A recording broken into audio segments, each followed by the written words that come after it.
বহু প্রতীক্ষার পর অবশেষে শেষ হলো এক ঐতিহাসিক অধ্যায়। বিরাট কোহলি ও রোহিত শর্মার নেতৃত্বে গড়ে ওঠা ভারতীয় টেস্ট দলের যুগ। তাদের অভিজ্ঞতা, অগ্রাসন আর ক্রিকেট মস্তিষ্ক দেশের হয়ে এনে দিয়েছে বহু সাফল্য। কিন্তু সময় বদলেছে। অবসর ঘোষণা করেছেন রোহিত শর্মা থেকে বিরাট কোহলি, অশ্বিন, স্বামী চোটে জর্জরিত। এবার দায়িত্ব এসেছে এক নতুন প্রজন্মের কাঁধে। অধিনায়ক হিসেবে শুভমান গিল, আর ড্রেসিং রুমে তার পাশে একজন লড়াকু, ঠান্ডা মাথার কোচ গৌতম গম্ভীর। বিসিসিআই এবার ঝুঁকি নিচ্ছে একদম নতুনদের নিয়ে, এক সাহসী পদক্ষেপ। কিন্তু প্রশ্ন বড় একটাই, ইংল্যান্ডের কঠিন মাটিতে সুইং আর স্লেজিং এর দেশটাই এই অনভিজ্ঞ ভারতীয় দলকে পারবে ইতিহাস গড়তে? পারবে কি তারা দেখাতে যে এটা শুধু পরিবর্তন নয়, এক যুগের নতুন শুরু?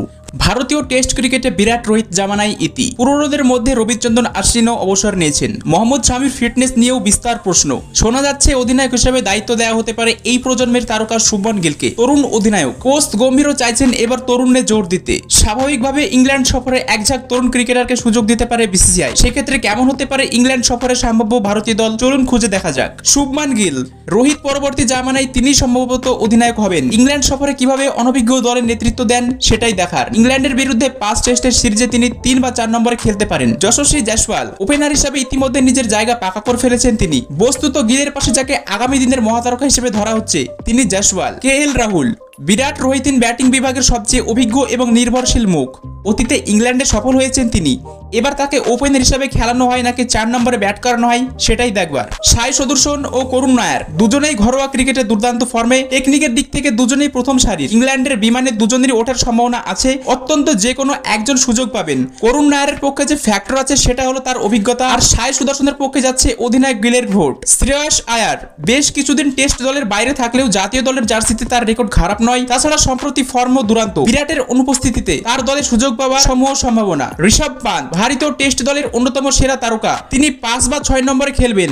তবে ইদানিং ফর্ম ভালো নেই ঋষভের। তবে ইংল্যান্ডে তাকে আরো দায়িত্ব নিয়ে খেলতে হবে। ধ্রুব জুরেল পন্থের বিকল্প উইকেটরক্ষক হিসাবে অন্যদের থেকে এগিয়ে ধ্রুব জুরেলই। রবীন্দ্র জাদেজা গিলের তরুণ দলে তিনি সবচেয়ে প্রবীণ সদস্য। ইংল্যান্ডে একমাত্র স্পিন বোলিং অলরাউন্ডার হিসেবে তার খেলার সম্ভাবনা বেশি। তবে তাকে লড়তে হবে অক্ষর প্যাটেলের সঙ্গে। অক্ষর প্যাটেল দুরন্ত ফর্মে। অশ্বিনের অবসরের পর তার টেস্ট দলে ঢোকার সম্ভাবনা বেশি।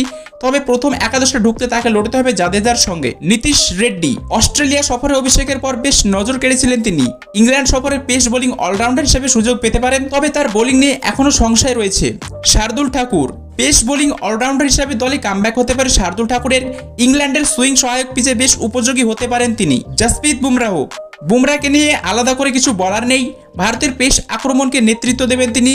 তবে তিনি কতটা ফিট থাকছেন সেটাই বড় প্রশ্ন। মোহাম্মদ সিরাজ আইপিএল এর ছন্দে রয়েছেন। সিরাজ খেলেছেন গিলের দলে ঢুকতে স্বামীর সঙ্গে লড়তে হবে তাকে। সম্ভবত লড়াইয়ে তিনিই এগিয়ে। প্রসিদ্ধ কৃষ্ণ ও আকাশদীপ আইপিএল এ ভালো ছন্দে রয়েছেন প্রসিদ্ধ। তার উচ্চতা ও গতি ইংল্যান্ডের বড় অস্ত্র হতে পারে ভারতে। আবার আকাশদীপও জাতীয় দলে খারাপ খেলেননি।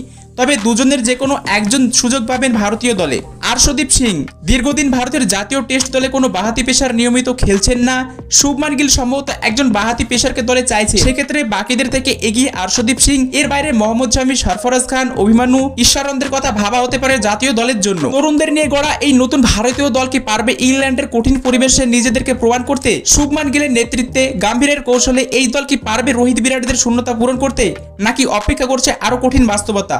আপনি কি ভাবছেন নতুন ভারতের এই অভিযান কতটা সফল হবে? আপনার মতামত কমেন্টে জানান। আর এরকম আরো বিশ্লেষণযোগ্য ভিডিও পেতে আমাদের চ্যানেলটি সাবস্ক্রাইব করুন।